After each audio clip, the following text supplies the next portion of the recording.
The biggest YouTubers have pulled back their curtain and broken down their sound design, but after watching those videos, they always leave me thinking, so what do I do now? And that is why in this video, we're going to learn how to do sound design even if we don't make cinematic travel videos. A lot of creators spend hours, if not days, on creating the most visually pleasing video. There are quick cuts, there's animations, there's visual effects, there are whip transitions, but it all doesn't mean much without sound. When you don't do sound design, you're basically just robbing your viewer from the experience that they could have had, and you're keeping yourself from telling a great story. And I said it before, and I'll say it again, the difference between a good video and a great video is making your viewer feel something and making them part of the experience. That is how you keep them watching, just like you're still watching this video. So let's break down what sound design is. There are 3 layers that we will be discussing. There is ambience, there is sound effects, which can be broken into sound effects that exist in the story world and those that don't, and of course, music. Whether you make vlogs, tutorials, reviews, or cinematic travel videos, the sound design is going to take your video to the next level.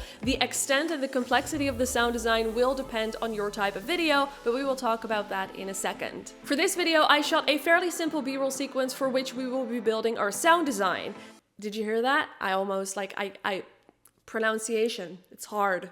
I'll also share where I get my sound effects from, how to set audio levels, basically everything we need to know in order to get started with sound design. So the first one is ambience, which is basically the atmosphere of your video. So if you're in a forest, it would be nature sounds. And if you're on the beach, it will be the waves. And if you're in the room, and this one is often forgotten, it would be the room tone. When it comes to sound effects, as I mentioned previously, we can put it into 2 categories. The first category is sound effects that exist in the story world. So this is basically everything that the viewer could hear if they were in that exact situation. So if they were in the city with you, what would they hear? And this, together with ambience, is also known as diegetic sound. I go into more depth about that in another video, which I will share at the end of the video as well as in the description, so you can check it out after this video. And then the second category is sound effects that don't exist in the story world, but they will enrich the story that you're telling. So this all sounds very useful if you're making a short film or a vlog, but what if you make tutorials or reviews? In that case, in my opinion, you can skip the ambience, you can skip that first category, and then you can just jump right to the category of sound effects that don't exist in the story world. And what I mean by those sound effects is, for example, a pop or a ding or a ka-ching or a whoosh, because those sound effects, when you use them logically, they will make your video more interesting and they will therefore re-engage your viewer and they will keep watching your video. To get those sound effects, we can 1, create them by ourselves, so go out with a microphone and record all of those sounds, but why would you go through all that trouble when you can just get them from a sound effects library? As you might have noticed already, I get all of my sound effects from a website called epidemicsound.com. They have like almost 100,000 sound effects at this point, so whatever you want, they'll have it. All you have to do is just type in a word that you think you'll need, and then you'll get a bunch of results. And if you don't find what you're looking for, you can click on the 2 circles that say find similar, and you get a lot of similar results until you find the right one. It's so easy and it's super quick, and I use it for literally everything when it comes to sound design. So if you want to try it out, there's a link in the description for a 30-day free trial. Now I also get all of my music from there, so it's just like this all-in-one subscription for just 15 or 50 bucks a month, which is a steal, honestly. And the quality is really great. I've been using their service for over 2 years now, and I never get bored because they keep adding new music and sound effects almost every week. I would highly recommend you to check it out because the first 30 days are for free. Like,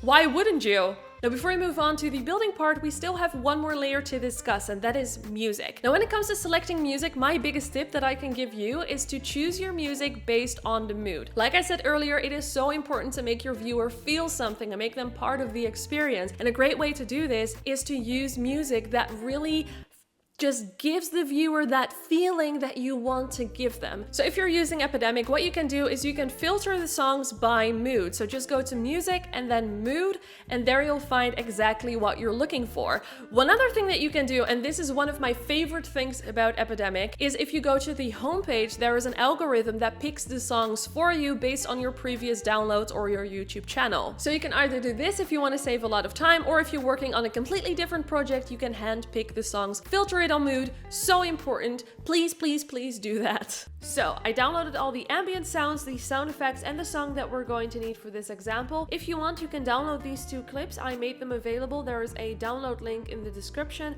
as well as a list of all the sound effects that we're going to be using. Now, as you can see, I divided the audio tracks in the levels that we just talked about. So first we have the music, then we have ambience, and then we have a few layers for sound effects. I always recommend to use different layers for sound effects because then you can stack them on top of each other and make a sound effect way more powerful than it would be by itself. Alright, let's take a look at the timeline. As you can see, I added a few ambience layers on top of each other to create more depth. Then what I did is I added a rustling leaves effect right here where the camera lens touches the tree. And because there were some dogs while I was filming, I thought it would be fun to add a dog barking effect to make it just a little bit more interesting. Now, as you can see, I also added a waterfall sound effect, and I'm not even sure if there's any waterfalls in the Netherlands, but this is definitely not real, but it does make the video just a little bit more interesting. Since these 2 clips are connected with a whip transition, we need to add a whoosh sound effect. So what I did is I listened to a bunch of whoosh effects and I ended up going for the whoosh wipe dark 1, and I slowed it down to about 70%. I also really recommend adding a sound effect or an ambient sound a little bit before the action happens, so a little bit before you see that actual clip, and let it run a little bit after, because this will help smooth things out. I talk a little bit more about this in my diegetic sound video, which I highly recommend you to watch, link in description. Now, with all of these layers on the timeline, it is time to set our audio levels. Now, you can do this with any video editing program, but if you're using Premiere Pro, there are some really great presets that you can use. Let's go to Window, open up the Essential Sound panel, then let's select our music clip or clips, and assign the tag music. And the reason why we're doing this is because now we have the option to auto match the loudness. Make sure that you do this for all of the audio types on the timeline. Now all the audio levels are matched and they're set to the standard production levels. Now if you want to learn more about production levels, I'll put some information in the description for you to read. And when it comes to sound effects, you definitely want to go back in, lower the volume of some sound effects and up the volume of other sound effects to make it all match. But this is a great start. And especially if you don't know much about this or you cannot be bothered, this is better than not doing anything at all. So this is what it sounds like without the music.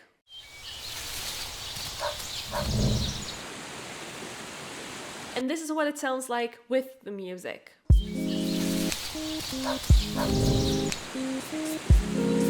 If you made it this far into the video, here's a pro tip and it's just for you. Not a lot of people talk about this, but when you're done with your video, go export it and go watch it on the device type that most of your viewers watch it on. In order to find this out, you go to your YouTube analytics, click on see more, and then device type. So if your content is mostly watched on a phone, go watch it on your phone and make sure that the audio sounds good. Honestly, this is going to be game changing, trust me. Now that you're ready and excited to work on your sound design, you have to watch this video to get some banger transitions to go with those sound effects that you of course get from Epidemic Sound, link in description.